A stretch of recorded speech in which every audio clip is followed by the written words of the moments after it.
सहना भवतु सहनौ भुनक्तु सह वीर्यं करवावहै तेजस्विनावधीतमस्तु मा विद्विषावहैः। ओम शांति शांति शांतिः। ओम गणेशाय नमः। ओम सरस्वत्यै नमः। ओम श्री गुरुभ्यो नमः। ओम समस्त जन कल्याणे निरतं करुणामयं नमामि चिन्मयं देवं सद्गुरुं ब्रह्मविद्वरं சத்குரும் பிரம்மவித்வரம். உங்கள் இதயங்களில் உறைந்திருக்கின்ற எல்லாம் வல்ல இறைவனின் திருப்பாதங்களுக்கு என்னுடைய வணக்கங்கள். நாம் காலைல 2 விஷயம் பார்த்தோம், சொல்ல முடியுமா யாராவது? முதல் விஷயம் தர்சனம். எத்தனை வகை, எத்தனை டிவிஷன், என்னென்ன? ஆஸ்ட்ராலஜி இல்ல,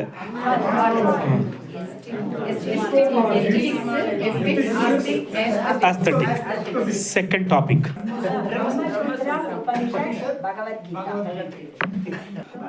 பிரம்மசூத்திரம் என்ன பிரஸ்தானம், பகவத்கீதை, உபனிஷத். தெளிவா இருக்கிறீங்க, குட். இப்ப நாம கண்டினியூ பண்ணலாம். நாம் எடுத்த தலைப்பு நியாய அல்லது தர்க்க பிரஸ்தானம் சொல்லக்கூடிய பிரம்மசூத்திரத்தை பற்றி தான் பார்க்க இருக்கின்றோம். இப்போ பிரம்ம சூத்திரம் இந்த சொல்லுக்கு அர்த்தம் பார்க்கலாம். தெரியுமே சாமிஜி? மேலோட்டமாக தெரியும், அவ்வளோதான். இப்போ பிரம்மன்னா என்ன, சூத்திரம்னா என்ன? பிரம்ம அப்படின்னு சொல்லும்போது அதுக்கு பல லட்சணங்கள் கீதையிலையும் சொல்லப்படுது, உபனிஷத்துலையும் சொல்லப்படுது. உதாரணத்துக்கு அனிர்வச்சனீயம். அனிர்வச்சனீயம்னா சொல்லால் விளக்க முடியாது. எதன்னு கேட்டால் இந்த பிரம்மனை சொல்லால் விளக்க முடியாது. இங்கே பிரம்மன்னு சொல்லும் பொழுது நாம் இங்கே புரிஞ்சிக்க வேண்டியது என்னன்னு கேட்டாக்கா, இறைவன்னு சொன்னால் சகுணம்னு அர்த்தம், பிரம்மன்னு சொன்னால் நிர்குணம்னு அர்த்தம்.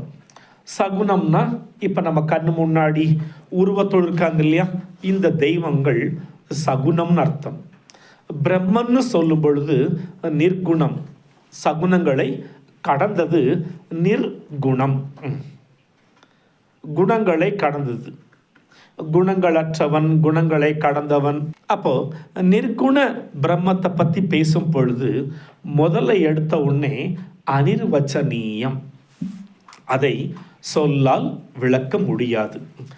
வச்சனீயம் பேசுறது, நிர்வச்சனீயம், அனிர்வச்சனீயம். அப்போ ஒரு சொல்லை எடுத்துட்டா பதச்சேதம்னு காலைல பார்த்தோம் இல்லையா, ஒரு சொல்லை எடுத்து பிரித்து பார்க்கறது. சூரியோதயம், சூரிய உதயம், சந்திரோதயம், சந்திர உதயம். அது மாதிரி நம்ம பேசக்கூடிய பாஷைகள்லையே, மொழிகள்லையே பார்த்திங்கன்னா ஒவ்வொரு சொல்லையும் எடுத்துட்டா அதில் பதம் பிரித்தோன்னாலே நம்ம பாதிக்கு மேலே புரிஞ்சிக்கலாம். ஆக இங்கே நாம் எடுத்துட்டது அனிர்வச்சனீயம், சொல்லால் விளக்க முடியாதது. எதை சொல்லால் விளக்க முடியாதது? பிரம்மனை சொல்லால் விளக்க முடியாது.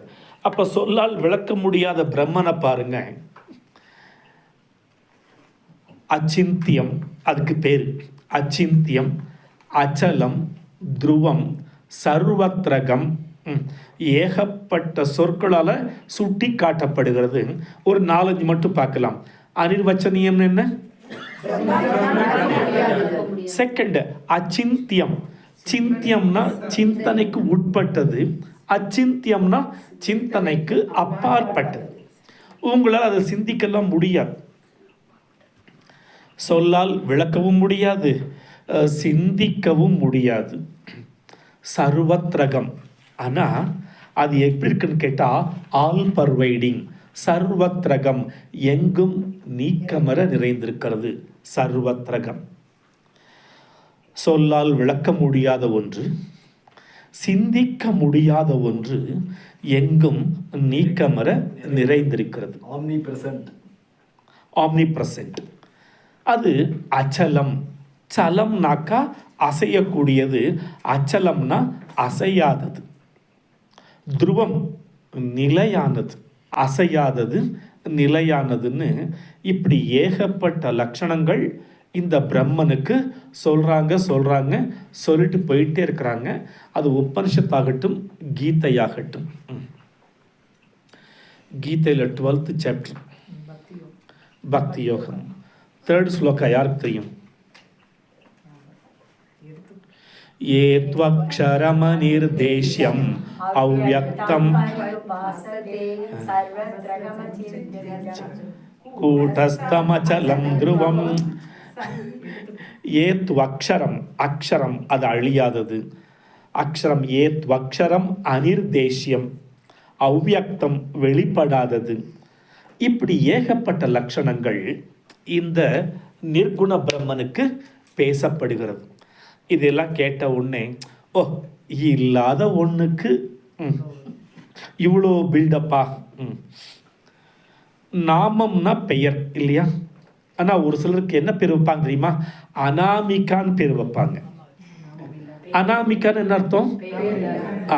பேர் இல்லாதவள்னு ஒரு பேர் வைக்கிறாங்க பாருங்க. அனாமிகாங்கிற மாதிரி குணமே இல்லாத நிர்குணமயமான பிரம்மனுக்கு ஏகப்பட்ட லட்சணங்கள். அக்ஷரம், அனிர்தேஷ்யம், அவ்யக்தம், சர்வத்ரகம், அனிர்வச்சனீயம். அப்பா அப்போ பிரம்மன் அப்படின்னு ஒன்று இருக்கா? இவ்வளோ கேட்டதுக்கு அப்புறம் அப்படின்னு கேட்டால் என்ன பதில் சொல்லுவீங்க?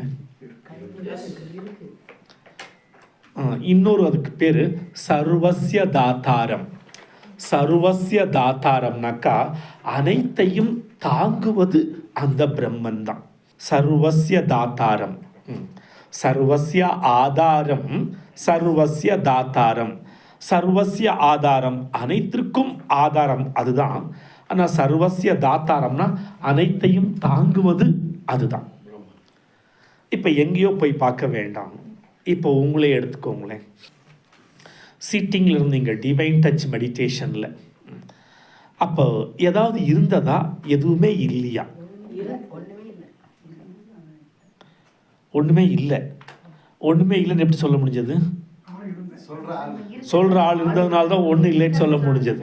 அப்போ ஒன்றும் இல்லைன்னு சொல்கிறதுக்கே ஒருத்தன், அந்த ஒருத்தன் தான் சர்வஜன், சர்வசக்திமான். அவன்தான் நிர்குண பிரம்மன். அப்போ நிர்குண பிரம்மன் எங்கேயோ வைகுண்டத்திலேயோ கைலாசத்திலேயோ இல்லை, நம்ம ஒவ்வொருத்தருக்குள்ளேயும். சர்வசிய தாத்தாரம், அனைத்தையும் தாங்குபவன். இப்போ இந்த உடம்ப அந்த சர்வசிய தாத்தாரம் சொல்லக்கூடிய நிர்குண பிரம்மன் உடம்பை விட்டு போயிடுன்னு வச்சுக்கோங்களேன். இப்போ நம்ம உட்காந்துருக்குறோமே, இவ்வளவு தெம்பா உட்காந்துருப்போமா என்ன? கையை தூக்குனா தொப்பு கட்டின்னு விழும். இப்போ நாம கையை தாங்கி பிடிக்கிறோம், தூக்குறோம், ஓகே, கையை அசைக்கிறோம். அப்போ அந்த கை அசைறதுக்கு தாத்தாரம் எதுன்னு கேட்டால், ஏற்கனவே சொன்ன ஒரு எக்ஸாம்பிள் தான். ஒரு ஃபாரினர் வர காஞ்சி மகா பெரியவளை போய் பார்த்துட்டு கடவுள் இருக்காரா என்ன? வெஸ்டர்னர்ஸுக்கு இன்னும் சந்தேகம் தீரவே மாட்டேங்குது. கடவுள் இருக்காரா கடவுள் இருக்காரான்னு அல்பத்தனமான கேள்வி அது. ஓகே, கடவுள் இருக்காராங்கிறது கேள்வியே அல்பத்தனமானது. இல்லை கடவுள் இல்லைன்னு வேற. ஏண்டா நீ கடவுள் இல்லைன்னு சொல்றல்ல, அந்த வார்த்தையில் என்ன இருக்குது? அப்புறம் கடவுள்ங்கிற சொல்ல வச்சுட்டு இல்லைன்னு சொல்ற. கடவுள் இல்லைன்னு சொல்றதுக்கே நீ இருக்கணுமா வேண்டாமா? அதனால வெஸ்டர்ன் கண்ட்ரீஸில் இன்னும் கடவுள் இருக்காரா இல்லையான்னு சந்தேகத்திலேயே அலைகிறாங்க. வந்தார், காஞ்சி பெரியவாளை பார்த்தாரு, நீ நேராக திருவண்ணாமலைக்கு போன்ட்டார். வந்தவன் குருதேவ் ரமண மகரிஷி டிவோட்டிஸ் கூட உட்கார்ந்துருக்கிறாரு. வந்த ஆர்வத்தில், பகவானே கடவுள் இருக்காரா இல்லையா அப்படின்னாரு. இன்னும் அதை கவனிக்கலை. எக்ஸ்பிளைன் பண்ணுவாருன்ட்டு வாயவே பார்த்துட்டு இருந்தான். சரி நம்ம சொன்னது காதில் கேட்கல போல் இருக்கு அப்படின்னு கொஞ்சம் நேரம் கழித்து செகண்ட் டைம் சொன்னார். அமைதியாக இருந்தார். டென்ஷன் ஆகிட்டான் இவன் வந்தவன். கடவுள் இருக்காரா இல்லையான்னு கேட்குறேன், சொல்கிறதுக்கு என்ன பதில் சொல்கிறதுக்கு என்ன அப்படின்னு கேட்குறேன். நான் தான் நீ முதல்ல கேட்ட உடனே பதில் சொல்லிட்டேனே. இல்லை நீங்கள் பதிலே சொல்லவே இல்லை, நீங்கள் என்ன பதில் சொன்னேன்னு சொல்கிறீங்க. விரல ஆட்டினேனா? ஆமாம் ஆட்டினீங்க. உட்காருன்னு சொல்கிற மாதிரி இருந்தது. இந்த விரல் அசைக்கிறதுக்கே உள்ள இருக்கணுமா வேணாமா? அவன் இல்லைனாக்கா கண்ணு ரெப்பைய கூட யாராவது மூடிதான் விடணும், ரைட்டா? இப்போ நமக்கு இமைகள் திறந்து மூடுதுனாலே அதுக்கு ஆதாரமாக அந்த நிர்குண பிரம்மம் இருக்கிறதுனால தான் நம்ம உங்கள் உள்ளத்தில் உறைந்திருக்கின்ற எல்லாம் வல்ல இறைவனின்னு சொல்லும் பொழுது சகுனமாக நமஸ்காரம் பண்ணுறோம். ஆனால் இறைவன் சகுனமாக உள்ளுக்குள்ளே இல்லை, நிர்குணமாக தான் இருக்கிறார். அதை எப்போ உணர்றோன்னு கேட்டால் இந்த டிவைன் டச் மெடிடேஷனில். ஒன்றுமே இல்லைன்னு சொன்னீங்க, அது சப்புன்னு சலிப்பாக இருந்ததா? பிளிஸ்ஃபுல்லாக வார்த்தைக்கு சொல்ல முடியாத ஆனந்தமாக இருந்ததா? அப்போ சம்திங் இல்லை. அப்போ சச்சித் ஆனந்த சுரூபம்னு சொல்கிறோம். அந்த ஆனந்தத்தை நாம அனுபவிக்கிறோமே. அப்போது பிரம்மன்கிற அந்த ஒரு தன்மை, நிர்குணத்தன்மை எங்கேயோ இல்லை, சர்வத்திரகம், எல்லா இடத்துல இருக்குது, எனக்குள்ளேயும் இருக்கு. இப்போ நீங்கள் அந்த சிட்டிங்கில் அனுபவிச்சதுனால கடவுள் இல்லைன்னு வாய்த்தரன்னு சொல்லுவீங்க. அப்போ அதுதான் நிர்குண பிரம்மன். ஓகே, அப்போ பிரம்ம சூத்திரங்கிற சொல்லுக்கு, பிரம்மன்கிற சொல்லுக்கு அர்த்தம் பார்த்தாச்சு. நிறைய எக்ஸ்பிளைன் பண்ணலாம், இத்தளவுக்கு போதும். மனசிலாயோ? அர்த்தமாயிருந்தா? சரி, நன்னாயிட்டாய். அடுத்தது சூத்திரம். அந்த சூத்திரம்ங்கிற சொல்லுக்கு நாம் ஏற்கனவே பார்த்தோம், 5 பொருள்கள் இருக்குன்னு பார்த்தோம். வரேன். 1 கயிறு. மிச்சத்தை சொல்லுங்களேன் அப்படியே. தெரியாது. நூல். கயிறு, நூல்னாக்கா புஸ்தகம்னு அர்த்தம். 3வது ரகசியம். கயிறு, புஸ்தகம், ரகசியம். 4வது உபாயம். உபாயம் வழி. சூத்திரம்ங்கிற சொல்லுக்கு வழி அப்படிங்கிறதும் பாதை, உபாயம்ங்கிற அர்த்தமும் உண்டு. 5வது தீர்ப்பு, ஜட்ஜ்மெண்ட். ஜட்ஜ்மெண்ட் நான் கோர்ட்டாக நடக்குது அப்படின்னு கேட்டாக்கா இந்த சூத்திரம் ஒவ்வொரு விஷயத்தையும் ஆணித்தரமாக இது இப்படித்தான்னு அடித்து பேசுது. சூத்திரம் சொல்லக்கூடிய ஒவ்வொரு விஷயத்துக்கும் அடுத்து அப்ஜெக்ஷனே கிடையாது.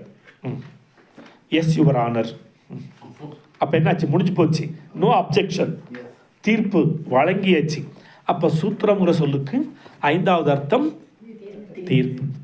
எங்க first one, second one, 3, 4, 5. Okay, அப்போ சூத்திரங்கிறதுக்கு 5 பொருள். உங்களை சொல்கிறதுக்கு காரணமே நீங்கள் கொஞ்சம் பேசணும், அதை உச்சரிக்கணும், மனசில் பதியுங்கிறதுக்காகத்தான். இல்லைனாக்கா நான் பாட்டுக்கு சமஸ்கிருத வார்த்தையை சொல்லிட்டே போயிட்டுன்னு வச்சுக்கோங்க, என்னமோ சொன்னார், நிறையா சமஸ்கிருதமாக பேசுகிறாரு, நமக்கு ஒன்றும் புரிய மாட்டேங்குது. நான் சமஸ்கிருதம்னாலே சங்கடமாக ஃபீல் பண்ணுறவங்க நிறைய பேர் உண்டு. ஆனால் சான்ஸ்கிரிட்டில் கொஞ்சம் காதல் மட்டும் இருந்துன்னு வச்சுக்கோங்களேன், சே சமஸ்கிருதம் மாதிரி ரசிக்கிறதுக்கு வேறு பாஷையே கிடையாது. சான்ஸ்கிரிட் அவ்வளோ ஒரு அழகான பாஷை இல்லை, sound. Sanskrit is a sound, not a language. Sanskrit is a sound, not a language. ரசிக்கலாம்.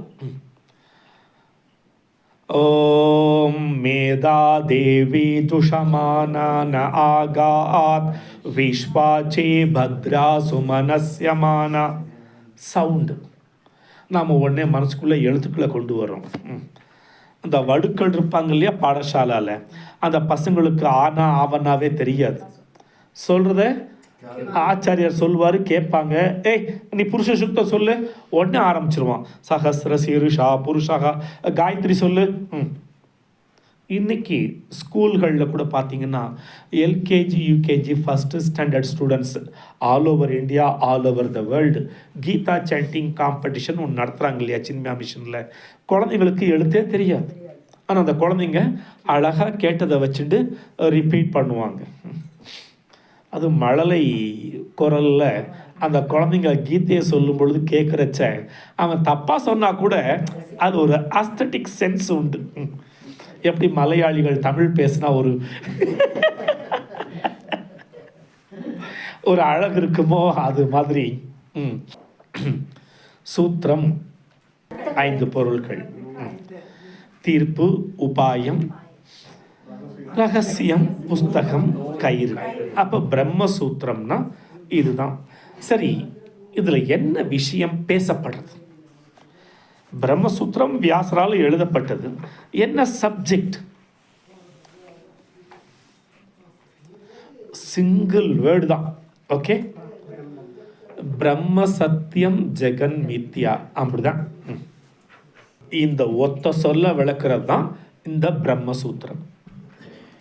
ஆனால் இந்த பிரம்ம சத்தியம் ஜெகன் மித்யாவை நிலநாட்டுறதுக்கு வியாசர் ஃபாலோ பண்ணுற 3 வழிகள் இருக்குது.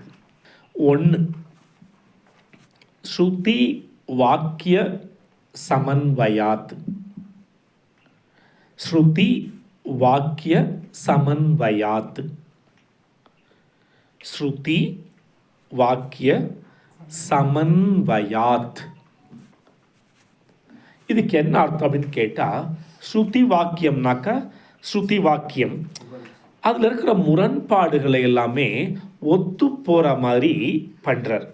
என்ன ஒத்து போகிற அப்படின்னு கேட்டால், இந்த ஸ்ருதி வாக்கியம் முழுக்க முழுக்க முழுக்க முழுக்க அத்வைத்தத்தை தான் ஸ்தாபிதம் பண்ணுறது. ஸ்ருதி வாக்கியம் முழுக்க முழுக்க அத்வைத்தத்தை தான் ஸ்தாபிதம் பண்ணுது. இதுக்கு முரண்பாடாக பேசக்கூடிய விசிஷ்டாத்வைத்தம், துவைத்தத்தை இது ஒதுக்கி வைக்கிறது. அத்வைத்தம் தான் பேசப்படுதுங்கிறத அவர் ஒத்துக்க வைக்கிறார் நம்மளை. வியாசர் பிரம்மசூத்திரத்தில் பிரம்ம சத்தியம் ஜெகன் மித்யாங்கிற வார்த்தையை ஸ்தாபிதம் பண்ணுறதுக்கு இந்த உபனிஷத்துக்கள் அத்வைத்தம் தான் பேசுது அப்படிங்கிறதுக்கு எங்கெல்லாம் முரண்பட்ட கருத்துக்கள் இருக்கிறதோ அதெல்லாம் சமன்வயாத்து ஒத்து போக வைக்கிறார். ஒரு விஷயம் இந்த இடத்துல ஹிஸ்டாரிக்கலாக பார்க்கும் பொழுது நான் உங்களை கேள்வி கேட்க போகிறேன். சங்கராச்சாரியார் வாழ்ந்த காலம் எனிபடி நோஸ்?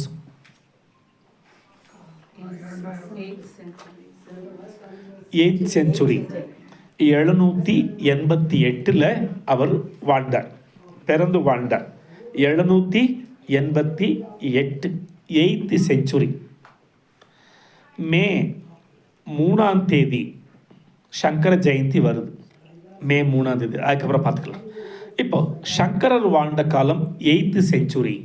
அதுக்கப்புறம் வந்தவர் ராமானுஜாச்சாரியார் விசிஷ்டாத்வைத்தத்தை ஸ்தாபிதம் பண்ணினார்.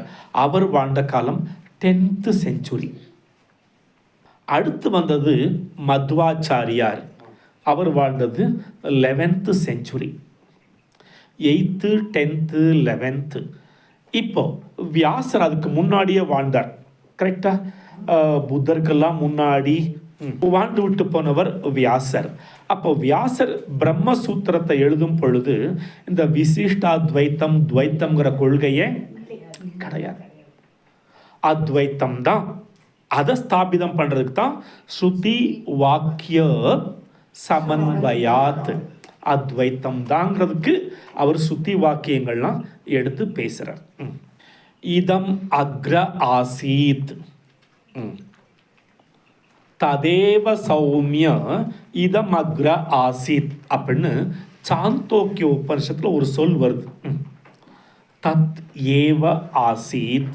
ஏ சௌமிய, சௌமியனாக்கா தன் ஸ்டூடெண்ட்டை பார்த்து அழகானவனே, நம்மெல்லாம் அறிவாளியே, ஏ ராஜா, ஏ செல்லமேன்னு கூப்பிட்றாங்கள, அது மாதிரி உபனிஷத் காலத்தில் சௌமிய அழகானவனே. சௌமியான்னு பேர்லாம் வைக்கிறோம்ல பெண்களுக்கு. ஓகே, சௌமிய ஏ அழகானவனே. தத் ஏவ ஆசீத். தத்துனா இந்த பிரம்மம், ஏவ அலோன், பிரம்ம அலோன் ஆசீத். ஆசீத்னு இருந்தது. எப்போ? சிருஷ்டிக்கு முன்னால. இந்த பிரபஞ்சம் சிருஷ்டிக்கிறதுக்கு முன்னாடி அது மட்டும்தான் இருந்தது. தத் ஏவ ஆசீத் சௌமிய, ததேவ, அது மட்டும்தான். அப்போ பிரம்மன் மட்டும்தான் இருந்தது. சாந்தோக்கிய உபனிஷத் அந்த வாக்கியத்தை எடுத்து இவர் முரண்பட்ட வாக்கியங்கள் எங்கெல்லாம் வருதோ அங்கெல்லாம் சமன்வயப்படுத்துறார். நம்ம இன்னைக்கு காலைல பார்த்தோம், பிரம்மசூத்திரம்னா என்னன்னு கேட்டால் வேதாந்தத்தில் வரக்கூடிய, அதாவது உபனிஷத்தில் வரக்கூடிய முரண்பட்ட கருத்துக்களை எல்லாமே எடுத்து வச்சு சரி பண்றார், சரியான அர்த்தம் கொடுத்து விளக்குறான்னு பார்த்தோம் இல்லையா? ஆக பிரம்மசூத்திரத்தில் வியாசர் பிரம்ம சத்தியம் ஜெகன் மித்யாங்கிறத ஸ்தாபிதம் பண்ணுறதுக்கு அவர் கையாளக்கூடிய விஷயம் 3. அதில் 1 ஸ்ருதி வாக்கிய சமன்வயாத். 2வது அந்நிய மத ஆரோபண நிஷேதம். அந்நிய மத ஆரோபண நிஷேதம் அல்லது நிஷித்தம். அந்நிய மத ஆரோபண நிஷித்தம். அந்நிய மத வேறு கருத்துக்கள். மதம்னா இங்க ரிலிஜன் அர்த்தம் இல்லை, மதம்னா கருத்து. இதி மம மத அப்படின்லாம் கீதையில பகவான் பல இடங்களில் பேசுவார். இதி மம மத, இது என்னுடைய கருத்து. அப்ப அந்நிய மதம்னா வேறு கருத்துக்கள், ஆரோபண ஏற்றி வைப்பதை நிஷித்தம் விளக்குறார். அந்நிய மத ஆரோபண நிஷித்தம், இது 2வது அவர் கையாளக்கூடிய விஷயம். ஏன்னா அவர் சுத்தி வாக்கிய சமன்வயாத் மட்டும் சொல்லிட்டு போயிட்டார்னு வச்சுக்கோங்களேன், அதுக்கு பின்னாடி வர்றவங்க மாற்றி மாற்றி எழுதுவாங்க, அதுக்கு இடம் கிடையாது.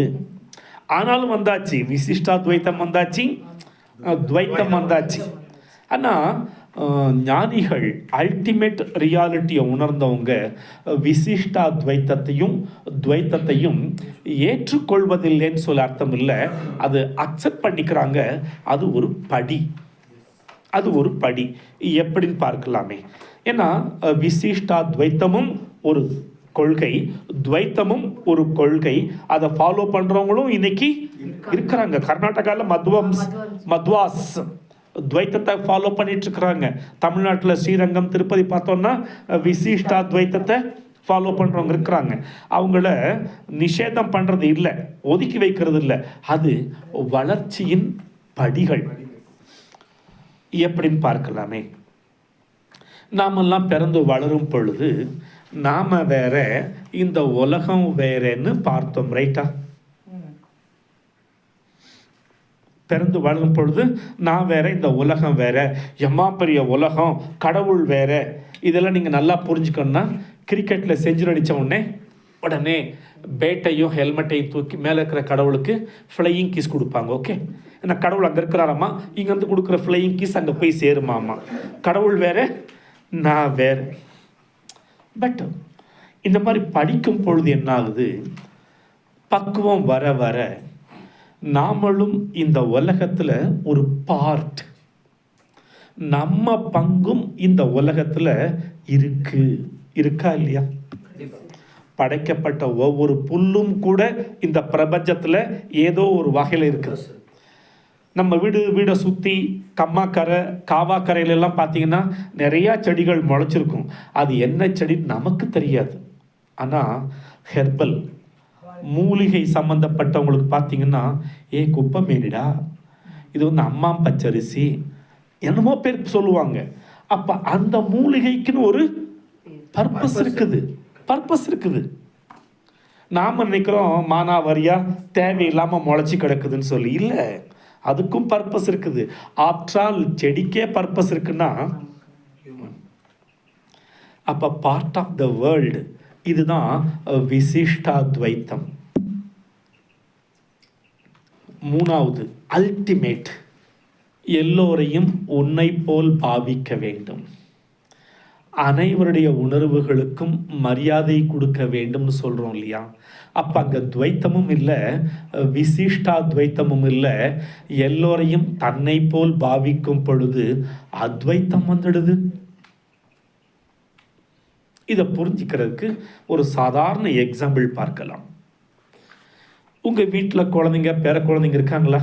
ஸ்கூலுக்கு போகிறவங்க காலையில் என்னத்தை எடுத்து போவாங்க பசங்க? ஒரு பேக்கு கொண்டு போவாங்களா, 2 பேக் கொண்டு போவாங்களா? என்னென்ன பேக்கு? ஓகே, நமக்கு பாட புஸ்தகமெல்லாம் வேண்டாம், நாமெல்லாம் சாப்பாட்டு ராமன்கள், அதனால் சாப்பாட்டு பை எடுத்துக்கலாம். அதில் என்னெல்லாம் இருக்கும்?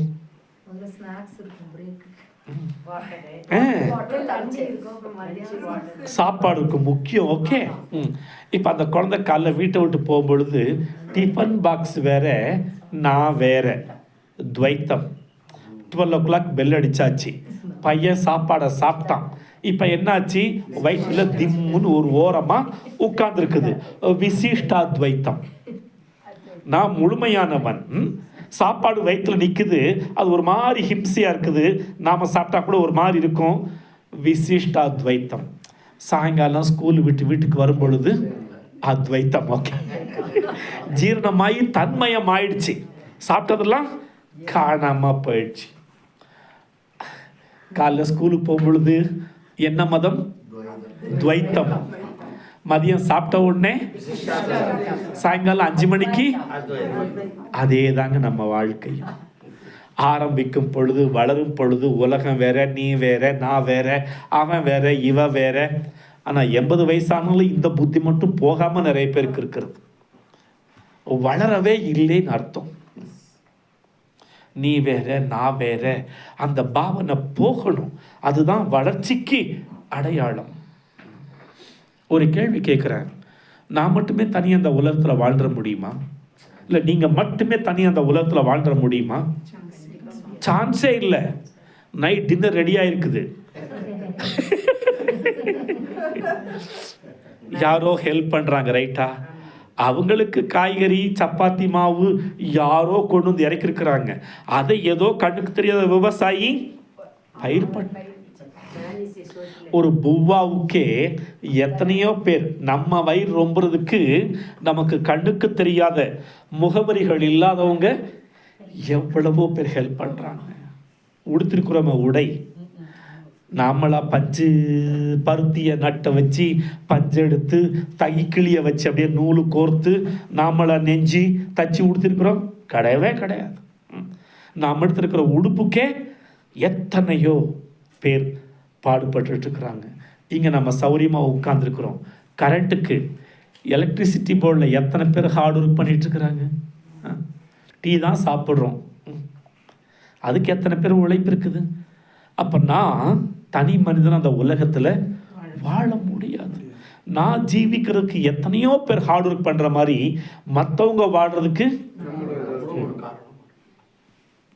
விசிஷ்டாத்வைத்தம், பார்ட் ஆஃப் த வேர்ல்டு. அல்டிமேட்டாக பார்க்கும் பொழுது அத்வைத்தம். இந்த அத்வைத்தம் ஒன்லி ஃபார் எக்ஸ்பீரியன்ஸ். அத்வைத்தம் only for experience, not practical. Okay? பாரமார்த்திக சத்து, வியவஹாரிக சத்து எங்கேயோ படித்த மாதிரி ஞாபகம் இருக்குல்ல?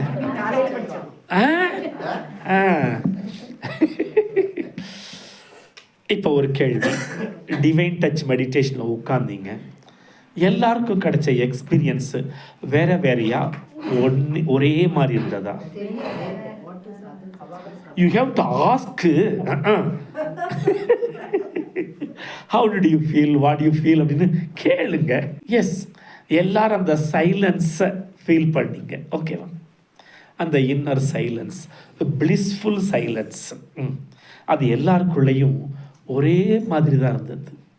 நான் வேணா தனியாக உட்காந்து எனக்குள்ள இருக்கிறத அனுபவிச்சிருக்கலாம், அவங்க அவனுக்குள்ள அனுபவிச்சிருக்கலாம். ஆனால்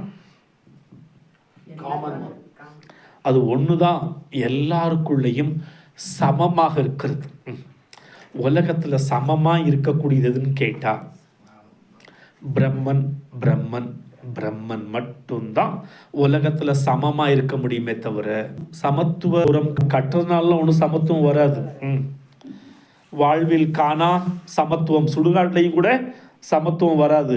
ஒரு சிலரை புதைப்பாங்க, ஒரு சிலரை எரிப்பாங்க, ஒரு சிலர் ஒழுங்காக எரிஞ்சு போகும், ஒரு சிலர் ஒழுங்காக எரியாது, எழுந்து நிற்கும் அடி. அப்போ உலகத்தில் சமத்துவம் சமநிலை பிரம்மன் மட்டும்தானே தவிர வேற எதுவுமே சமமாக முடியாது. ஆண் பெண் சமத்துவம் நோ சான்ஸ், சான்ஸே இல்லை. எங்க ஹானஸ்டா சொல்லுங்க பார்க்கலாம், முடியாது. பேசிக்கலாம், நிஜம் கிடையாது. பெண் பெண்ணு தான், ஆண் ஆணு தான். நான் இங்கே யாரையும் மட்டம் தட்டி பேசலை. பெண்ணுக்குன்னு சில ப்ளஸ் பாயிண்ட் மைனஸ் பாயிண்ட், ஆண்களுக்குன்னு சில ப்ளஸ் பாயிண்ட் மைனஸ் பாயிண்ட். ஆண் ஆண் தான், பெண் பெண் தான். வேற எங்கேயுமே சமத்துவம் வாய்ப்பே இல்லை. சரி, சைனா ரஷ்யா என்ன கொள்கை கொண்டு அந்த நாட்டை ஆண்டுட்டு இருக்கிறாங்க சொல்லுங்க பார்க்கலாம். Socialism communism. ஓகே, அங்க அப்படியா நடக்குது? கிடையாது. ஹிட்லர் பணக்காரெல்லாம் இருக்கக்கூடாது, ஒரே மாதிரி இருக்குன்னு ஹிட்லர் அவங்களாம் கொண்டு ஆட்சிக்கு வந்தான். அவன் தான் ஆட்சியை தக்க வச்சுக்கிறதுக்காக எவன்லாம் எதிர்த்து குரல் கொடுக்குறானோ அவன்லாம் தூக்கிட்டு போய் பிரெயின் வாஷ் பண்ணிடுறான், இல்லைனாக்கா தூக்கிடுறான். அவ்வளோதான். என்னாச்சு? பேசலாமே தவிர நடைமுறை சாத்தியம் இல்லை. அதனால் நடைமுறைக்கு சமத்துவம் எங்க சாத்தியம், சமம் எங்க சாத்தியம்னு கேட்டால் நிர்குண பிரம்மத்தில் எக்ஸ்பீரியன்ஸில் மட்டும்தான் சாத்தியமே தவிர நடைமுறைக்கு அத்வைத்தம் சாத்தியம் இல்லை. நடைமுறைக்கு துவைத்தம் தான் சாத்தியம். உங்களுக்கு பசிச்சா, எனக்கு பசிச்சா, எனக்கு தூக்கம் வந்தா, உங்களுக்கு தூக்கம் வந்தா, அங்கெல்லாம் அத்வைத்தம் எல்லாம் சாத்தியம் இல்லை. இது யதார்த்த உண்மை. Come to the point. இங்கே ஸ்ருதி வாக்கிய சமன்வயாத் அத்வைத்தத்தை ஸ்தாபிதம் பண்றார். அந்நிய மத ஆரோபண நிஷித்தம், மற்ற கொள்கைகளை நிஷித்தம் பண்றார். மூணாவது சத் தூஷணி, தூஷிக்கிறதுன்னு சொல்றோம் இல்லையா? சத்னாக்கா சத்தியம், அந்த சத்தியத்தை புகழ்றது பூஷணி. சத் தூஷணி, சத்தியத்தை இகழ்றது. இருக்காங்களா இல்லையா? நாமெல்லாம் உட்கார்ந்துட்டு ஹே பகவானே, சர்வஜவ, எல்லாம் அறிந்தவனே, மூன்று காலமும் தெரிந்தவனே அப்படிலாம் புகழ்றோம் பகவான். எம்பிட்டு புகழ்றோம்ல. பகவத்கீதையில் 11th chapter அர்ஜுனன் புகழ்ந்து தள்ளுறான். பாகவதத்தில் எக்கச்சக்கமா குந்தி ஸ்துதி, எத்தனை ஸ்துதிகள் இருக்கிறது. நிந்திக்கிறவங்க இருக்காங்களா இல்லையா? தமிழ்நாட்டில் நிறைய இருக்காங்க. அப்ப இன்னைக்கு இவன் தூஷிக்கிறானே, நம்ம புதுசாலாம் தூஷிக்கல. வியாசர் அதையும் அங்க சொல்லிட்டார். ஏன் பிரம்மனை தூஷிக்கிறார்கள்? பிரம்மனை தூஷிக்கிறதுக்கு காரணம் என்ன, பிரம்மனை பூஷிக்கிறதுக்கு காரணம் என்ன, ரெண்டையுமே யதார்த்தமா இருக்கிறத அப்படியே எழுதிக்கிறார் பிரம்மசூத்திரத்துல. சமாளிக்கல, பெயிண்ட் அடிக்கல, பூசி மொழுகல. 2 பேர் கிராமத்தில் 2 பொம்பளைங்க வீட்டு வாசல் உட்காந்து பேசிட்டு இருந்தாங்க. என்ன சொன்னாலும் ஒரு பொம்பளை மட்டும் பூசி பூசி மொழிகிட்டு இருந்தாங்க. வந்தவன் கேட்டான், அந்த அம்மா மட்டும் எப்போ பார்த்தாலும் பூசி பூசி மொழுகுறாங்க, எதுக்கு எடுத்தாலும் பூசி மொழுகுறாங்களே, அர்த்தமாயிருந்தா? ஏதாவது ஒன்று சொன்னாத பூசி மொழுகு. எப்படி அப்படின்னு கேட்கும் பொழுது, அது கொத்தனார் பொண்டாட்டி, அது பூசி மொழுகுதான். இங்க வியாசர் பூசி எல்லாம் ஒழுகலை, இருக்கிறத இருக்கிற மாதிரி சொல்றார். பூஷிக்கிறதும் உண்டு, தூஷிக்கிறதும் உண்டு. ஆக பிரம்மசூத்திரத்துல வியாசர் கையாளக்கூடிய 3 விஷயங்கள் ஸ்ருதி வாக்கிய சமன்வயாத், அந்நிய மத ஆரோபண நிஷித்தம், சத் பூஷணி சத் தூஷணி. சரி, இந்த பிரம்மசூத்திரத்தில் என்ன இருக்கு? அது எப்படி டிவைட் பண்ணியிருக்கிறார், பிரம்மசூத்திரத்தில் என்ன இருக்கு, எப்படி டிவைட் பண்ணியிருக்கிறார். நம்மள இப்போ சயின்ஸ்னு ஒரு புக் எடுத்தோம்னு வச்சுக்கோங்களேன், ஸ்கூல் புக்கு, அதில் லெசன்ஸ் இருக்கும்ல. பார்ட் 1ல் 5-6 பாடங்கள், பார்ட் 2ல் 4-5 பாடங்கள், பார்ட் 3ல் 4-5 பாடங்கள் இருக்கு இல்லையா. இதுக்கெல்லாம் எத்தனையோ ஆயிரக்கணக்கான வருஷங்களுக்கு முன்னாடி வியாசர் ஒரு நூலை எப்படிலாம் டிவைட் பண்ணலான்னு பிரித்து கொடுத்துட்டு போயிருக்கிறார். இப்போ நாம் அதை பார்க்க போகிறோம். பார்க்கலாமா? இது முழுக்க முழுக்க நியாய பிரஸ்தானம் தான். இங்கே கீதா மாதிரி கவிதை நடையில் எல்லாமே விஷயங்கள் கிடைக்காது, கதைகள் கிடைக்காது, ஜோக்ஸ் கிடைக்காது. ஆனால் அப்பப்போ கஷ்டப்பட்டு உள்ள சொருகி உங்களுக்கு கதையும் சொல்லுவேன், ஜோக்கும் அடிப்பேன். ஓகே, தூங்கிடக்கூடாதுங்கிறதுக்காக. இப்போ இதை எப்படி டிவைட் பண்ணியிருக்கிறாருன்னு கேட்டால் 4 அத்தியாயங்களாக பிரிச்சிருக்கிறார். 4 அத்தியாயங்கள். பேசிட்டு போகிறது குழப்பமாக இருக்கா, தெளிவாக இருக்கா? பிரம்மசூத்திரம்னு ஆரம்பித்தோம். பிரம்மம்னு என்ன, சூத்திரம்னு என்னன்னு பார்த்தோம். இந்த பிரம்மசூத்திரத்துடைய மைய கருத்து என்ன, பிரம்ம சத்தியம் ஜெகன் மித்யான்னு பார்த்தோம். இதை ஸ்தாபிதம் பண்ணுறதுக்கு அவர் எடுத்துக்கிட்ட வழிகள் 3ன்னு பார்த்தோம். ஓகே, இப்போ பிரம்மசூத்திரத்தை எப்படி பிரித்தாளுகின்றார், பிரம்மசூத்திரத்தை பிரித்தாளும் முறை. ஃபஸ்ட்டு 4 அத்தியாயங்களாக பிரிச்சிருக்கிறார். 4 அத்தியாயங்கள். ஒவ்வொரு அத்தியாயத்திலையும் 4 பாதங்களாக பிரிச்சிருக்கிறார். 4 அத்தியாயம், ஒவ்வொரு அத்தியாயத்துக்கும் 4 பாதங்கள். ஆக 4 × 4 44. கரெக்டா? 4 × 4 = இந்த 4 அந்த 4 சேர்த்தா 44 தானே வரும். 16 தான் வருமா? ஓகே. அப்போ 16 பாதங்கள் இருக்கிறது. இந்த 16 பாதங்களில் மொத்தம் 192 அதிகரணங்கள் இருக்கிறது. சாமி, அத்தியாயம்னு என்னன்னு தெரியல, பாதம்னு என்னன்னு தெரியல, அதிகரணம்னா என்னன்னு தெரியல. ஒவ்வொன்றா பிரித்து பார்க்கலாம். அப்போ 4 அத்தியாயம், ஒவ்வொன்றிலையும் 4 பாதம், 16 பாதங்கள், 192 அதிகரணம். அதிகரணம்னாக்கா தலைப்புகள் அர்த்தம். இப்போ இதில் மொத்தம் எத்தனை சூத்திரங்கள்? 555 சூத்திரங்கள். இப்போ பிரம்மசூத்திரத்தில் மொத்தம் எத்தனை சூத்திரங்கள்? அது எத்தனை தலைப்புகளுக்கு கீழே வருது? ஓகே. எத்தனை பாதங்கள்? எத்தனை அத்தியாயங்கள்? பிரம்மசூத்திரம் 1 9 ஒண்ணுதான். ஓகே, மனசிலாயா? பிரம்மசூத்திரம் ஒரு நூல், அது 4 சாப்டராக பிரிச்சிருக்கிறாங்க.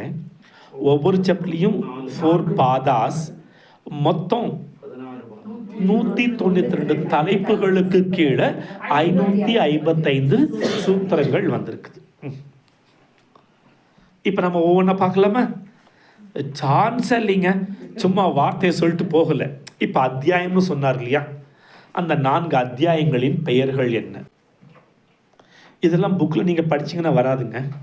அதனால தான் கற்றலில் கேட்டல் நன்றுன்னு சொல்லிட்டு போயிட்டாங்க பெரியவங்க. ஃபஸ்ட்டு சமன்வய அத்தியாயம், 2வது அவிரோத அத்தியாயம்,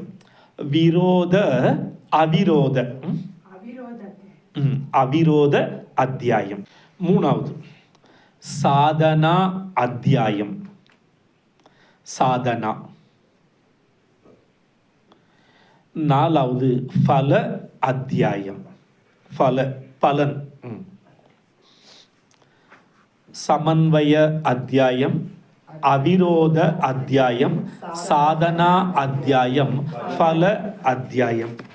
இப்போ சமன்வய அத்தியாயம் எதை சமன்வயப்படுத்த போறார்? சமன்வயப்படுத்துறதுன்னா ஒன்று சேர்த்தல். சமன்வயம்னாக்கா ஒன்று சேர்த்தல், சமமாக்குதல். அங்கே எந்த ஒரு முரண்பாடையும் விட்டு வைக்கிறது இல்லை. சரி, இதில் எதை சமன்வயப்படுத்த போகிறார்?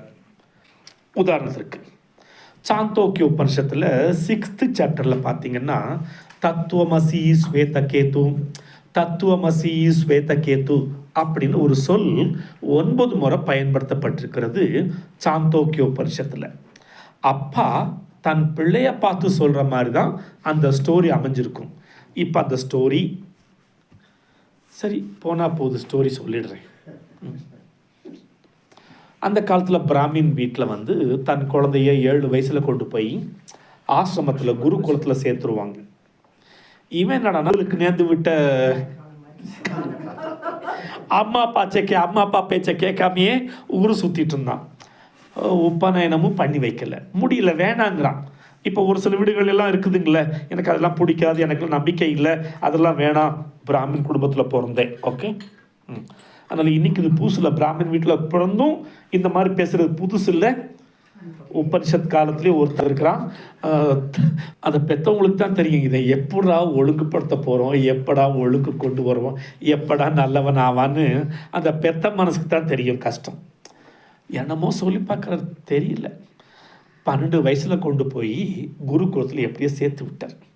போ படிச்சுட்டு வா, இப்படியே தெரிஞ்சேன்னு வச்சுக்கோயேன், உனக்கு நாளைக்கு சாப்பாடு கிடைக்காது, எங்களுக்கும் வயசாகிட்டு இருக்குது அப்படி இப்படின்னு சொல்லி அவனை கொஞ்சம் கன்வின்ஸ் பண்ணி நீ படித்தேன்னா ஒரு தொழில் உன் கையில் இருந்ததுனாக்கா நீ நாளைக்கு பொழைச்சிக்கலான்னு சொல்லி ஏதோ சமாதானப்படுத்தி அனுப்பிட்டார். போனவன் 12 வருஷம் கழித்து நடந்து வரான். சும்மா சரக்கு பிறக்குன்னு அந்த நடையிலேயே பார்த்தீங்கன்னா அந்த ஆணவம் அகங்காரம் நான் நிறையா படிச்சுட்டேன்னு தெரிஞ்சது. இந்த இன்றைக்கெல்லாம் யூனிவர்சிட்டியில் நிறையா படித்தாச்சுன்னா அவங்களுடைய நிறைய வேறு மாதிரி இருக்கும் பாருங்கள். என் குடும்பத்திலே நான் தான் பெரிய நிறையா படித்தவன், இது வேற. அது அகங்காரம் ஆணவம் கூட தெரியல, அதில் பெருமை வேற. அப்பா பார்த்தார், என்னடா இவனை படிக்க வச்சா இப்படி படிச்சுட்டு ஆணவத்தோடு வர்றானே. கல்விக்கு அழகு பணிதல், ஓகே, கல்விக்கு அழகு பணிதல். அப்போ பணிவு வேணும். கல்வி ஒருத்தருக்கு இருக்குன்னாக்க அது பணிவை வெளிப்படுத்த வேண்டாம். ஆனால் இங்கே ஆணவத்தையும் சரியில்லையே. வந்தவுடனே கேட்குறார், என்ன படித்தேன்? நான் அதை படித்தேன், அஸ்ட்ராலஜி படித்தேன், சயின்ஸ் படித்தேன், அதை படித்தேன், இதை படித்தேன்னு பெருமையாக கடைசி சொல்கிறார், படிக்க வேண்டியதை படிக்காமல் விட்டியடா நீ. எனக்கு அவர் சொல்லித்தரல, அவருக்கு ஒருவேளை தெரியாதா என்னமோ தெரியல. அந்த குரு எனக்கு சொல்லிக் கொடுக்கல, சொல்லி கொடுத்தாதான் நான் படிக்க முடியும். சரி திரும்ப போயிட்டு வா. திரும்ப நான் அங்கே போக மாட்டேன். சரி உட்கார், நான் உனக்கு சொல்லித்தரேன்னு சொல்லிட்டு அந்த பிரம்ம வித்யாவை சொல்லி கொடுக்கும் பொழுது தத் துவமசி ஸ்வேதகேத்து, தத் துவமசி ஸ்வேதகேத்துன்னு, அது நீயாக இருக்கிறாய், நீ அதுவாக இருக்கிறாய், நீ அதுவாக இருக்கிறாய். நீ அதுவாக இருக்கிறாய்னாக்கா நீயும் இறைவனும் ஒன்று. இப்போ உங்களை பார்த்து நீங்கள்லாம் இறைவன்கள் அப்படின்னு சொன்னால் சிரிக்கிறாங்க பாருங்கள். நாங்களாவது இறைவனாவது. ஏன் அந்த சிரிப்பு வருதுன்னா, ஏன் மைண்டு அக்செப்ட் பண்ணிக்கல அப்படின்னாக்கா, நம்மளை நாம் இதுவாக நினைக்கிறோம், இதுவாகவும் நினைக்கிறோம். அதை தாண்டி இங்கே எக்கச்சக்கமாக உள்ள வச்சுட்டு இருக்கோம்னு நினைக்கிறோமா? அதனால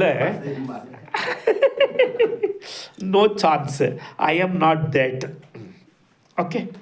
ஆனால் இந்த சமன்வய அத்தியாயம் என்ன பண்ணுதுன்னு கேட்டால், தத்துவமசி அப்படிங்கிறதுக்கு சரியானபடி விளக்கம் கொடுத்து நீயும் இறைவனும் ஒன்று தான் அப்படின்னு நிலைநாட்டுறது தான் இந்த சமன்வய அத்தியாயம். செகண்ட் சாப்டர் பேர் என்ன? அவிரோத அத்தியாயம். விரோதம், அவிரோதம். எங்கெல்லாம் பூர்வ பக்ஷி மற்ற கொள்கை உள்ளவங்க பேசுகிறாங்களோ அதை அவிரோதப்படுத்துகிறார். யார் பேசுகிறா அப்படின்னு பார்க்கும் பொழுது, நீ அதுவாக இருக்கிறாய், தத்துவமசி, அயம் ஆத்மா பிரம்ம, பிரஜானம் பிரம்ம, கடைசியா அகம் பிரம்மாஸ்மி. அந்த நிலையை அடையிறதுக்கு தடையா இருக்கிறது யாருன்னு கேட்டா சாருவாக்கர்கள். அதை நாம் இன்னும் கொஞ்சம் டீசெண்டாக சொல்கிறதுனாக்கா பூர்வ மீமாம்சகர்கள் இதுக்கு தடையாக இருக்கிறாங்க. பூர்வ மீமாம்சர்கள் ஜைமினி அவர் தான் பூர்வ மீமாம்சத்தை இது ஃபோக்கஸ் பண்ணினார். பூர்வ மீமாம்சனை என்ன, அது யாருடைய சிஷ்யர் அப்படின்னு கேட்டால் வியாசருடைய சிஷ்யர் தான் ஜைமினி. வியாசருடைய சிஷ்யர் தான் ஜைமினி. வியாசர் உத்தர மீமாம்சத்தை ஞான மார்க்கத்தை எலாபரேட்டாக சொல்லியிருக்கும் பொழுது ஜைமினி என்ன பண்ணுறாருனாக்கா பூர்வ மீமாம்சம் சொல்லக்கூடிய கர்மகாண்டத்தை எடுத்து வியாக்கியானம் கொடுத்துருக்கிறார். இந்த கர்மகாண்டிகள் பூர்வ மீமாம்சகர்கள் என்ன சொல்கிறாங்கன்னா, ஏய் இந்த ஞானம் மோட்சம் அதெல்லாம் ஒன்றும் வேண்டாம், சரியா? நீ நல்லது செய், உனக்கு நல்லது நடக்கும். நல்லது செய், இருக்கிற வரைக்கும் யதா ஜீவிதம் சுகம் ஜீவையேத். எது வரைக்கும் வாழ்றியோ அது வரைக்கும் சுகத்தை அனுபவிச்சுட்டு போ. நீ நல்லது பண்ணால் சொர்க்கத்துக்கு போவ, அங்கேயும் சுகம் அனுபவிப்ப. க்ஷீணே புண்ணிய மர்த்தியலோகம் விஷந்தி. புண்ணியம் தீர்ந்த உடனே திரும்பவும் பூமிக்கு வருவ. நல்லது செய், நல்லது கிடைக்கும். யதா ஜீவிதம் சுகம் ஜீவையத். எது வரைக்கும் இருக்கிறியோ அது வரைக்கும் சுகத்தை அனுபவி. செத்துருவ, திரும்ப நீ பண்ண புண்ணியத்துக்கு சொர்க்கத்துக்கு போவ. க்ஷீணே புண்ணியம் புனரப்பி ஜனனம் புனரப்பி மரணம். அப்போ இந்த பிறவி சூழலை விட்டு அவன் வெளியே வர்றதில்லை. எதுக்கு வரணும்? நல்லா தானே இருக்குது. குடிக்கிறவனை பார்த்தா சில நேரங்களில் தப்புன்னு தோணும், ஆனால் நல்லா தானே இருக்குது. எவன் நாசமாக போனா என்ன, நான் குடிச்சிட்டு நான் நல்லா இருக்கேன், நல்லா தானே இருக்குது. என்ன இப்போ வாழ்வே மாயம் இந்த வாழ்வே மாயம் பாட்டு பாடிட்டு போக வேண்டிதான் இல்லை? தேவதாஸ் நானும் அவங்களுக்கு ஒரு லாஜிக் இருக்குது. ஆக கர்மகாண்டிகள்னு சொல்லக்கூடிய பூர்வ மீமாம்சகர்கள் ஞான காண்டத்துக்கு எகெயின்ஸ்டா நல்லது செய், நல்லது கிடைக்கும், அனுபவி, போயிட்டே இருக்கு. எதுக்கு ஞானம் மோட்சம் அதெல்லாம் தேவையே இல்லை. அவங்க இன்னொரு காரணம் சொல்கிறாங்க, இந்த ஞானத்தை கேட்குறதுக்கெல்லாம் இங்கே லோகத்தில் ஆளுங்க கிடையாது, ஆளுங்கள்லாம் வரமாட்டாங்க. நியாயம் தானே அவன் சொல்கிறது. கோவிலில் வரக்கூடிய கூட்டத்தை பாருங்கள், 1000 பேர் 2000 பேர் வராங்க. எங்கே பிரம்மசூத்திரம் எடுக்கிறேன், மாண்டுக்கு உபரிசு எடுக்கிறேன்னு பாருங்கள், 10 8 ஆகி 5 ஆகி 4 ஆகி 3 ஆகி கடைசியில் ஸ்பீக்கர் மட்டும் உட்காந்துருப்பாரு. ஏன்னா ஞான காண்டத்துக்கு ஆள் வரமாட்டாங்க. எதுக்கான அவசியமாக எழுதிட்டு. இது பூர்வ மீமாம்சகர்களின் வாக்கு விரோதமான கருத்து. அதுக்கு வியாசர் என்ன சொல்றாருனாக்கா அவிரோத அத்தியாயம். அது அப்படி இல்லைப்பா, நீ திரும்ப திரும்ப பிறக்கணும். நீ ஞானம்ங்கிறது ஸ்ரவண மனன நிதித்தியாசனத்தின் மூலமா நீ ஞானம் அடைஞ்சேன்னா இந்த சம்சார சூழலிருந்து விலகி மோட்சம் அடையலான்னு அவிரோதம், விரோதத்துக்கு அவிரோதமா விளக்கம் கொடுக்கறது தான் இந்த அவிரோத அத்தியாயம். நல்லா இருக்கா மோசமா இருக்கா? எப்பா. அடுத்து சாதனா அத்தியாயம். இப்ப அவிரோத அத்தியாயம் சொல்லிட்டாரு இல்லையா? தத்துவமசிய ஸ்தாபிதம் பண்றதுக்கு, சமன்வய பண்றதுக்கு முரணான கருத்துக்களை நீக்கியாச்சு இல்லையா? இவர் சொல்லிட்டாரு. ஆனால் கேட்கக்கூடிய ஸ்டூடெண்ட்டு அந்த நிலையை அடையணும்ல, அதுக்கு சாதனை வேணும் இல்லையா? சாதனையின்றி சாதிப்பார் யாரும் இல்லை. அந்த சாதனா அத்தியாயம் என்னெல்லாம் சாதனை பண்ணணும். சின்மயா மிஷனில் இப்போ புதுசாக ஒரு ப்ராஜெக்ட், தினச்சரியா அப்படின்னு சொல்லி தலைப்பில் தினச்சரியா, தின ஆச்சரியா, தினச்சரியான்னு சொல்லிட்டு டெய்லி ஒரு ஆன்மீக சாதகன் ஃபாலோ பண்ண வேண்டிய 366 விஷயங்களை எடுத்து டெய்லி ஒன்று இல்லை, இப்போதைக்கு 366 எடுக்க போகிறது இல்லை, 31 மட்டும் எடுத்துட்டு இந்த கேலண்டரில் பார்த்தீங்கன்னா 1ஆம் தேதிக்கு ஒரு சேயிங்ஸ் இருக்கும், 2ஆம் தேதிக்கு ஒரு சேயிங்ஸ் இருக்கும், அதே திரும்பவும் 1ஆம் தேதியிலேருந்து ஆரம்பிப்பாங்க இல்லையா? அது மாதிரி ஒரு 31 தினச்சரியா அப்படிங்கிறத செலக்ட் பண்ணி டெய்லி ஒன்று பார்த்து அதை நடைமுறைக்கு கொண்டு வர்றது. அப்போ அதில் கொஞ்சம் கான்சன்ட்ரேட் பண்ணிடணும்னு வச்சுக்கோங்களேன், அன்வான்ட் திங்ஸ் தானாகவே போயிடும். வீட்டுக்கு வர்றவங்கள போட்டு விரட்டலாம், போடாமையும் விரட்டலாம். ரைட்டா? போட்டுன்னா அடி போட்டு இல்லை, சாப்பாடு போட்டே விரட்டுறது. போடாமையே அவன் வீட்டுக்கு போனால் காப்பி தண்ணியோட கொடுக்க மாட்டான்டா, அவன் எதுக்குடா போகணும்? அது மாதிரி இந்த சாதனைகள் பண்ணினோன்னு வச்சுக்கோங்களேன், அன்வான்ட் உலகியல் விஷயங்கள்லாம் நமக்குள்ளேயே இருக்காது. போடாமையே விரட்டுறது. நம்ம தினம் வெத்தலைக்கு சுண்ணாம்பு தடவிட்டு வச்சுக்கோங்களேன், வந்துட்டே தான் இருக்கும். மனசிலாயோ மொபைல் யூடியூப்பை தொட்டு அது பாட்டுக்கு தொடர்தான் தெரியும், முடிஞ்சு 1 மணி நேரம் 2 மணி நேரம் ஆயிருக்கும். ரேகையெல்லாம் கூட தேஞ்சு போயிருக்கும்ல, அந்த தேய்ச்சிருக்கிறோம் நாம். இந்த அன்வான்ட் திங்ஸ் உள்ள போகாது. சாதனா அத்தியாயம்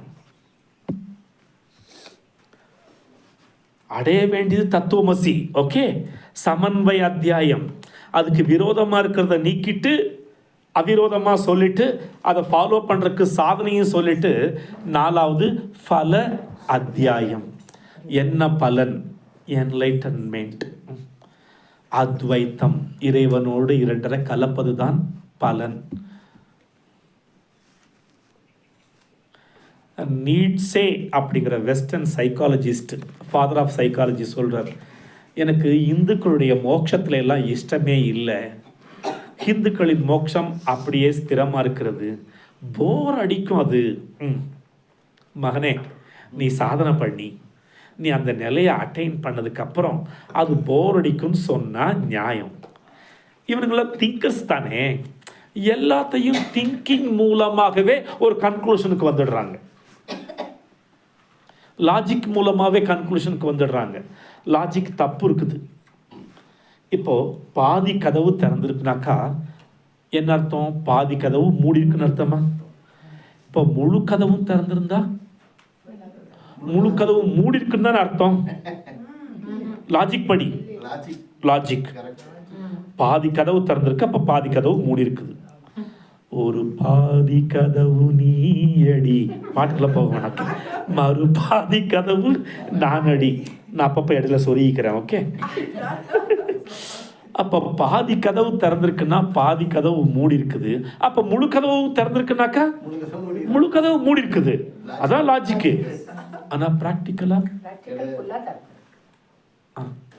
இந்த மாதிரி லாஜிக் எல்லா இடத்துலையும் சரிப்பட்டு வராது.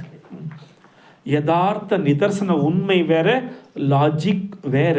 இந்த நீட்ஸே மாதிரியான திங்கர்ஸ் எல்லாத்துக்கும் திங்கிங் மூலமா முடிவுக்கு வந்துடலாம்னு நினைச்சதுனால்தான் ஹிந்துக்களின் மோட்சத்தில் எனக்கு ஆர்வம் இல்லைங்கிறான். டேய், இது என்ன கண்ணில் போய் வாங்குற சாமானா நினைச்ச நீ? இதுக்கு எத்தனை ஜென்மமா நம்ம போராடிட்டு இருக்கிறோம் அந்த மோட்ச நிலை அடைகிறதுக்கு. அதனால அவனுங்க சொல்றதெல்லாம் காதில் கேட்க முடியாது. இங்கே பல அத்தியாயம் இறைவனோடு 2 கலந்து இருக்கக்கூடியது தான் பலன். அதை பற்றி பேசுகிறார். ஸோ பிரம்மசூத்திரத்தில் 555 சூத்திரங்களை 192 அதிகரணங்களில் அடக்கி விடுகிறார். இந்த 192 அதிகரணங்களும் 4 அத்தியாயத்திற்குள் அடக்கம். 4 அத்தியாயங்களின் பெயர்கள் என்ன?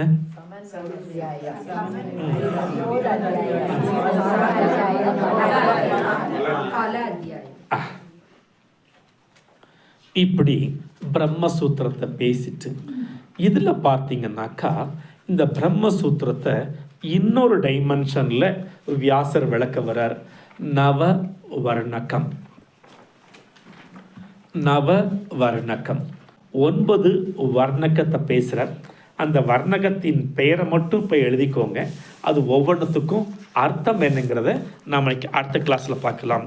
ஃபர்ஸ்ட் வர்ணகம் அத்தியாசம். அத்தியாசம், அத்தியாயம் கிடையாது, அத்தியாசம். அத்தியாச வர்ணகம். செகண்ட் அகதார்த்த. கதம் கதம் சொல்றோம் இல்லையா, கதார்த்தம் கதார்த்தம் அகதார்த்த வர்ணகம். கதம் கதம் கதார்த்த முன்னாடி போட்டுக்கோங்க, அகதார்த்த வர்ணகம். இது செகண்ட். தேர்டு அதிகாரி வர்ணகம். அதிகாரி வர்ணகம்.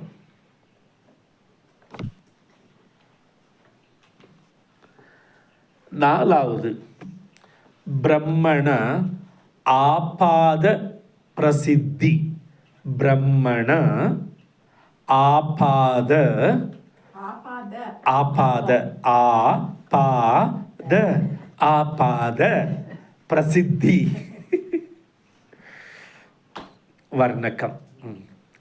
பிரம்மண ஆபாத பிரசித்தி வர்ணகம். இந்த இடத்துல தான் அத்தியாசம் நிகழக்கூடிய இடம். பிரம்மண ஆபாத பிரசித்தி வர்ணகத்தில் தான் அத்தியாசம் நிகழுது. அத்தியாசம்னா மிஸ் அண்டர்ஸ்டாண்டிங். மிஸ் அண்டர்ஸ்டாண்டிங் லைஃப்பில் எப்படிலாம் மிஸ் அண்டர்ஸ்டாண்டிங் வருது. ஸ்பிரிச்சுவாலிட்டி பாரமார்த்திகத்திலையும் மிஸ் அண்டர்ஸ்டாண்டிங், விவகாரத்திலையும் மிஸ் அண்டர்ஸ்டாண்டிங், பிரதிபாதிக்கத்திலையும் மிஸ் அண்டர்ஸ்டாண்டிங். இந்த சாப்டர் தான் ரொம்ப விளக்கமாக கொடுக்குது. அடுத்தது பிரம்மண லக்ஷணம். அஞ்சாவது வர்ணகம் பிரம்மண லக்ஷண வர்ணகம்.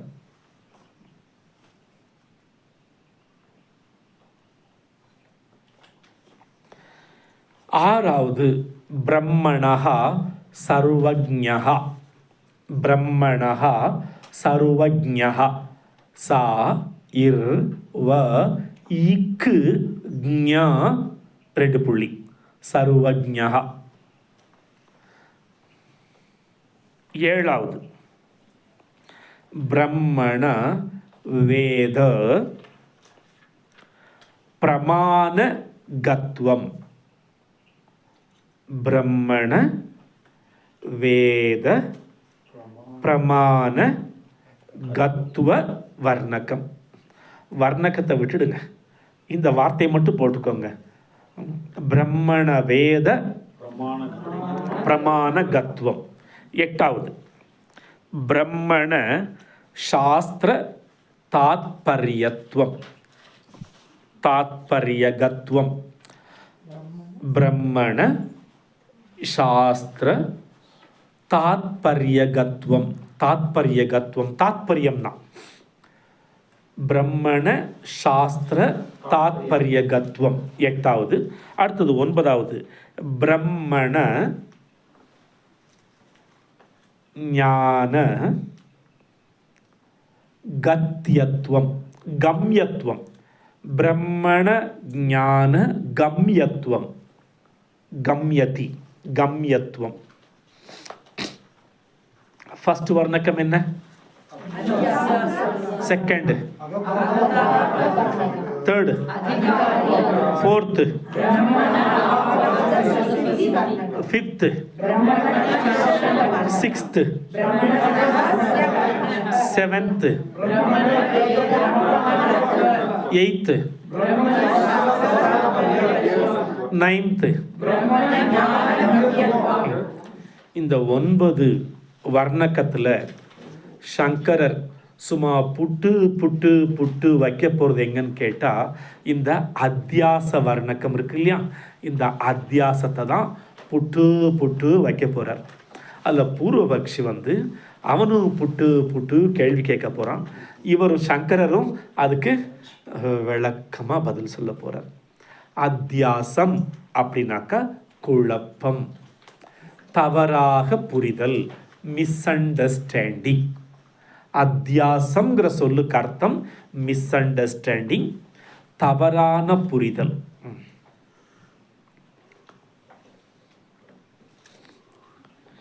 இப்போ நம்ம வாழ்க்கையை சரியாக புரிஞ்சுட்டு வாழ்கிறோமா தப்பாக புரிஞ்சுட்டு வாழ்கிறோமா? தெளிவாக இருக்கிறோம் அதில், இல்லை அதில் தெளிவாக இருக்கிறோம். சரி, இந்த விஷயத்தை பற்றி நம்ம நாளைக்கு கண்டினியூ பண்ணலாம். ஓம் அசதோ மா சத்கமய தமசோ மா ஜோதிர்கமய மிருத்யோர்மா அமிர்தம் கமய. ஓம் பூர்ணமத பூர்ணமிதம் பூர்ணாத் பூர்ணமுதச்யதே பூர்ணஸ்ய பூர்ணமாதாய பூர்ணமேவாவசிஷ்யதே. ஓம் சாந்தி சாந்தி. ஹரிः ஓம். ஸ்ரீ குருभ्यो நமः. ஹரிः ஓம். ஹரி ஓம்.